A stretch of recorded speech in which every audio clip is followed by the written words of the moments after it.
This is Astrid with Kanen Coffee. I've got this Expobar here. So this machine had a burnt power switch, so all of the connections to the power switch were burnt, and it looks like it was actually because it was connected wrong. So you can see, hopefully right here, you can see some melted plastic on this connection here, and yeah, the wires were burnt inside. Here's you can see one right here.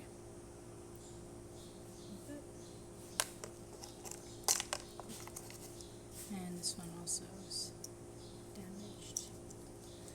So now you can see the machine is at about 1.3 bars of pressure, so everything is heated up.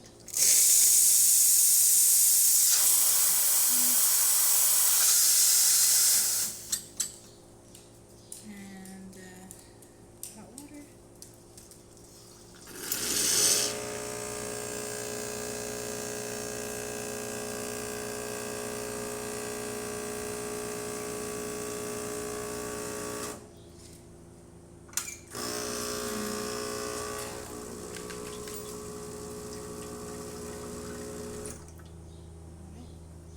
And you can see the heat indicating light is on, so everything is working, and that's about it. So thanks for watching.